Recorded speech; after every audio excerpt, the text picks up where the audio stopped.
In the last episode, we found the pieces of the broken sword only to be thwarted by Magda, who had absconded with not only the sword, but also with our allies. Returning to New Tristram, we find Deckard Cain being tortured along with the stranger in efforts that Magda will have the sword reforged. However, he refuses, and the stranger is dragged away by Magda, and Cain reforges the sword, giving his life in the process, to reveal it is the weapon of an angel from the heavens. Outside the deceased scholar's house, we find Leah, his ward, who blames herself for his demise and laments. If only I could control this power, I could have saved him. I'm sorry, Leah. It is hard to see someone so close fall. I will go after Magda. Magda and her master Belial. The journal speaks of an angel falling from the heavens as the shadow rises from the abyss. The stranger is the key to all of this. We must bring him the sword, so that he can fight at our side. When my power erupted, I saw into Magda's mind for an instant. She's fled to the Highlands. You can reach them through the caves above Wortham. You have to know, she'll be waiting for you. She won't have to wait long. When arriving at this sleepy hamlet, never did we imagine of the events that would transpire. A fallen angel's blade that was lost, and a deranged witch and her coven that erroneously swears fealty to the Lord of Lies, Belial. We know to uncover the lesser evil's treachery, we must first recover the stranger, his powerful weapon. Before we head to the Highlands as instructed by Leah, there is one matter we don't fully understand. Her power. We ask her more of it, and she explains. This damned power I have. Uncle Deckard said it came from my mother. He tried to teach me how to control it using his Herodric training, but it never really helped. He never gave up on me, though. He was a great man. Of that, we have little doubt. We leave Leah to mourn the loss of her uncle and head back through the waypoint to Worthams Chapel. Once inside, we pass where the broken hilt had been absconded with, and poor Virgil's corpse. The building's blaze has not yet been put out by the townsfolk, and it seems Wortham has been deserted, left to meet its fate. Heading to the northern side of the chapel, we see corpses are still littered about. Thankfully, none of the townsfolk remain. And then we spy the town gate that was once locked. Opens to us, covered in fresh blood. More corpses are scattered about the road. It's not long till we come to some steps and what's this? Some type of eggs? Spiders then burst forth out of their festering cocoons, no doubt surfacing for what they thought was an easy snack. Tepidly stepping across the bridge, it quickly becomes apparent that this area is infested by spiders. To our utter surprise, by the bridge and a stall stands a man wearing a cloak named Roger the Alchemist. Approaching him, he says, "Hello, Wanderer. I sell quality potions and dyes at a fair price. Have a look if you like. Oh, and would you do me a favor? There's a lunatic down by the caves who wants a potion to make his blood sweet, if you can believe it. Would you mind bringing it down to him?" We can hardly believe what we just saw. The spiders totally ignore this alchemist who does indeed have wares, but more so, he wants us to bring a potion to some lunatic who wants to make his blood sweet. It sounds like the alchemist is the lunatic here. Finishing trading, we head down spiraling stairs, defeating more spiders. And indeed, by a campfire and a doorway, we find a crazed hermit. Giving him the potion, he says, A potion for you. This is perfect. My mistress will now accept me. Her blood and mine will soon sing as one. We ask, so your queen sings to you? My queen sings to me. Her music echoes from beyond. Well, we've heard enough. It's then we head inside the caverns of Aranay, hopefully with a clear path, as Leah mentioned, to the Highlands. Entering the cavern, the air hangs thick with a green mucousy glow, and spiders come to rush forth once more. Their larger kin, toxic lurkers, amble in through the shadows, spewing out spider webs to hold us in place, and singing their own disgusting song that we hope wasn't what was driving the hermits so crazy. It's not long before we're ambushed again by waves of spiders that try and drag us into their unholy webbing, led by one Sin Eater, a golden spider. A golden spider, unsurprisingly enchanted with poison.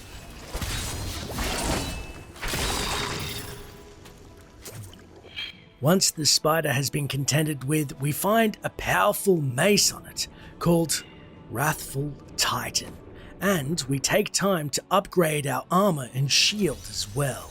It should be noted that there is a cursed hatchery event where if you can kill 100 enemies before the timer runs out, you will be rewarded with a boon that lays in the chest. My faith is rewarded.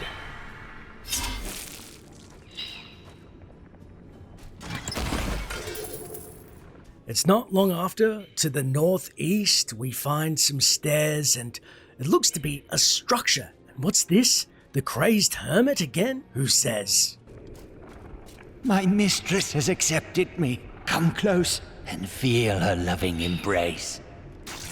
Rest easy, madman. You served your mistress. He explodes in a pile of sticky venom and ichor. We cannot help but feel for him if it wasn't for all the spiders that we had to contend with, thanks to his mistress. And it's not long before we come to the entrance of the chamber of Queen Arune, no doubt responsible for the crazed hermit's state. And all of these spiders, the room is littered with spider eggs. In the middle lies a web, mist pours forth, and a huge burrow lies on the west side. Disturbed hatchlings burst out of their pods to meet us. And we see a pool of glowing poison, perhaps? It's then we spy a woman bound in the webs who begs, Please, help me. It's horrible. She sucks the innards from her victims. Oh, no, it's too late. I hear her. The Spider Queen is coming. Spider Queen? The giant Spider Queen burst forth, attacking us from the back and spewing vile venom. It's then that our fight begins.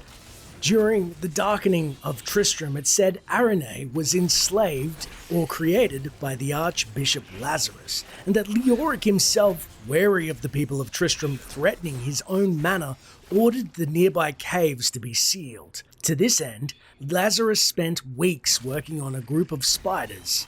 Arune, of course, was the largest of creatures, and she led the other spiders into the caves, and after, no one who entered the caves was said to ever return.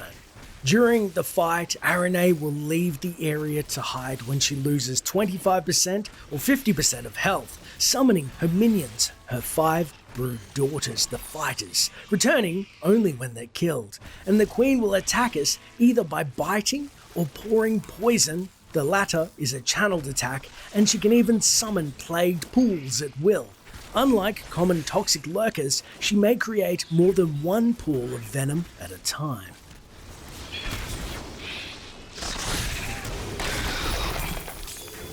After the conclusion of the fight, Arune will drop a few items. There were some yellow ones, but nothing really to speak of, and then we head back to the poor woman.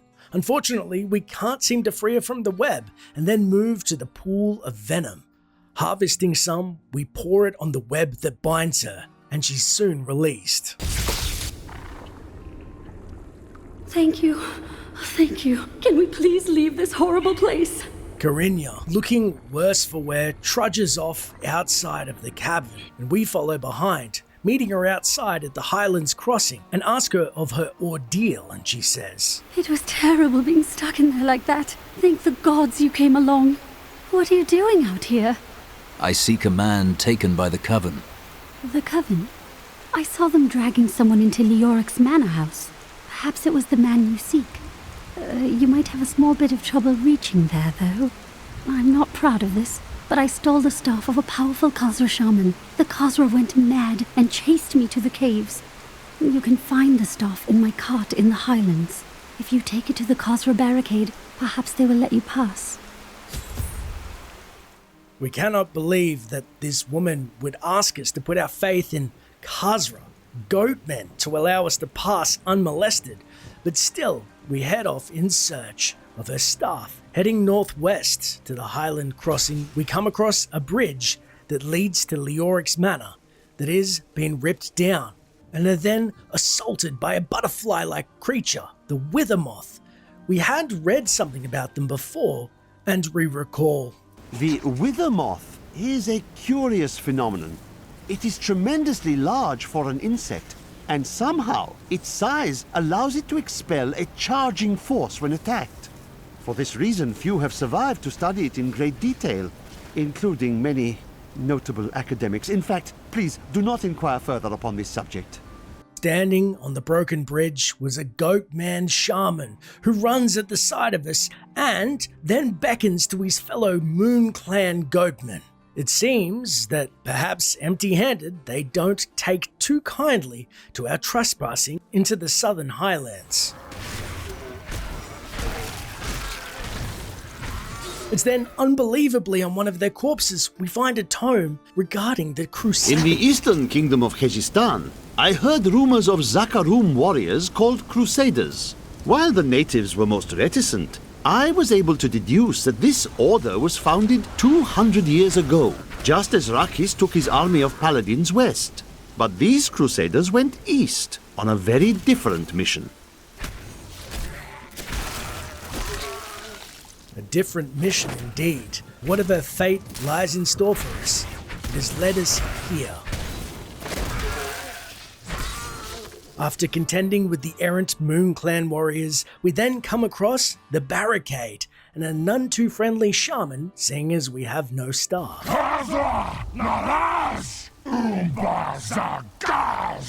We do not speak Khazra, but are pretty sure what he said was not exactly welcoming. It's then we head west, and just as promised, Corinya's lost wagon is lying there with the staff on top of it. The Khazra, though, don't seem too keen on an outsider getting their hands on the staff once more.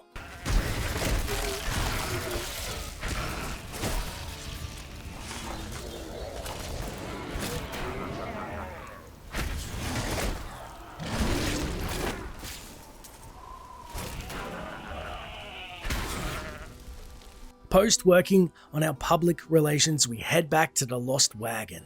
Picking up the staff, however, Khazra burst from the underbrush, lying in wait for those who would steal their staff by their elder shaman, the super unique and doppelganger producing Nalgaban the Foul.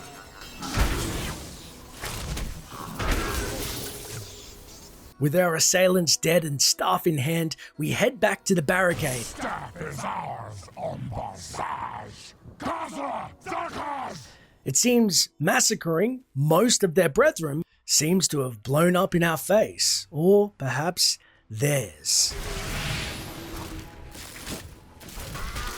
There's only one left of the Moon Clan that steps in our path, the poor shaman.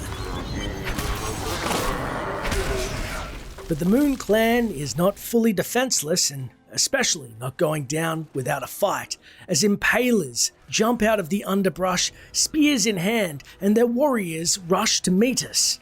But again, even with a savage beast on their side, their might is not enough to stop us.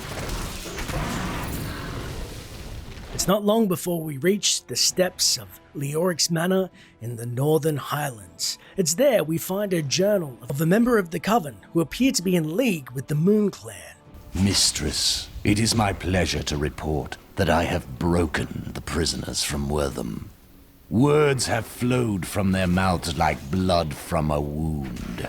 Our summoners can retrieve the weapon at your command, and the enemy shall be none the wiser. Then we see the very man shielded by the Moon Clan. To me, you beasts! Let none touch me!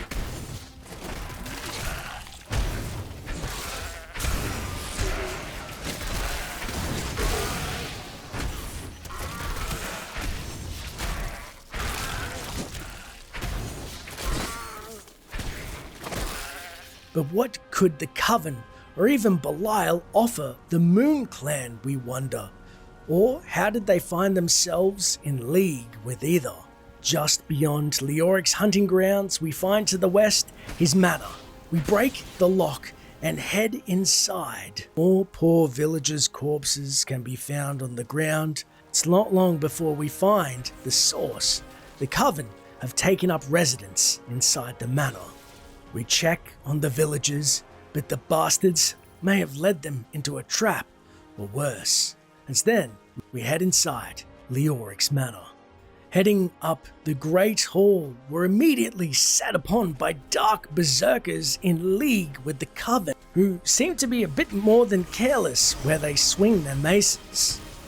Heading up the winding stairs of the dilapidated manor, we find on one of the Coven's corpses new orders from Magda herself. There is a new piece to the game. A girl named Leah. My spies tell me she is the child of the witch Adria, who is hiding in the deserts of Chaldeum. Bring this news to the Master at once. After hacking our way through scores of Coven, we find the Grand Hall to the north, hearing a conversation between Magda and her acolytes. No mortal could slaughter our brethren with such ease. Then die well. Lord Belial will reward your sacrifice. We then kick the doors open. He is here. More cultists!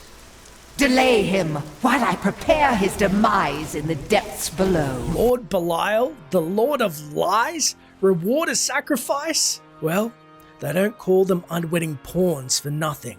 The Coven send their scattering beasts after us in a drove as their leader disappears. Their sacrifice amply rewarded, we head down the blood-caked stairs, finding a final dead villager, and beyond the doors, a promised demise by Magda in the depths below.